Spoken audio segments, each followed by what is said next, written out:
Madras university distance education update தான் பார்க்க போகிறோம். நம்ம சேனல் இப்போ தான் ஃபஸ்ட் டைம் பார்க்குறீங்க அப்படின்னா சப்ஸ்கிரைப் பண்ணிவிட்டு பக்கத்தில் இருக்கிற பெல் ஐக்கான் கிளிக் பண்ணி ஆல் நோட்டிஃபிகேஷன்ஸ் கொடுத்துக்கோங்க. வாங்க இப்போ வீடியோக்குள்ளே போகலாம். இந்த வீடியோவில் டிசம்பர் 2024 எக்ஸாமோட ஒரு இம்பார்ட்டன்ட் அப்டேட் தான் பார்க்க போகிறோம். என்ன அப்டேட்னு பார்த்தீங்கன்னா, எக்ஸாம் ஃபீஸ் பே பண்ணுற லிங்க்கோட டேட் வந்து எக்ஸ்டெண்ட் பண்ணியிருக்காங்க. எது வரைக்கும்னு பார்த்தீங்கன்னா 9/5/2025 வரைக்கும். எல்லா டிகிரிக்கும் தான் லாஸ்ட் டேட் எக்ஸ்டெண்ட் பண்ணியிருக்காங்க. நாளைக்கு தான் லாஸ்ட் டேட்டு. யாராவது பே பண்ணுறதா இருந்தீங்க அப்படின்னா சீக்கிரம் பே பண்ணுங்கள். நாளைக்கு தான் லாஸ்ட் டேட் அப்படின்னு சொல்லிட்டு நாளைக்கு பே பண்ணாதீங்க. இன்றைக்கே முடிஞ்ச வரைக்கும் பே பண்ணிவிடுங்க. எதுக்குன்னா, நீங்கள் லாஸ்ட் டைமில் பே பண்ணுறீங்க அப்படின்னா அதில் ஏதாவது எரர் ஆகுது அப்படின்னா 24 ஹவர்ஸ் அப்புறம் தான் உங்களால் பே பண்ண முடியும். அதனால் யாராவது பே பண்ணுறதா இருந்தால் இன்றைக்கே பே பண்ணுங்கள்.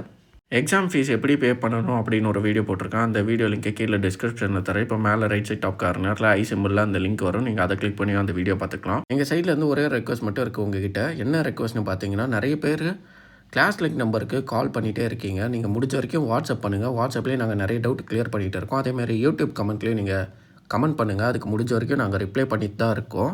உங்கள் டவுட் என்னன்றது உங்களால் மெசேஜில் கன்வே பண்ண முடியல, காலில் தான் பேசணும் அப்படின்னா நீங்கள் வாட்ஸ்அப் பண்ணிங்க அப்படின்னா நாங்களே கூட உங்களுக்கு திரும்ப கால் பண்ணி என்ன அப்படின்ற சொல்யூஷன் நாங்கள் கொடுப்போம்.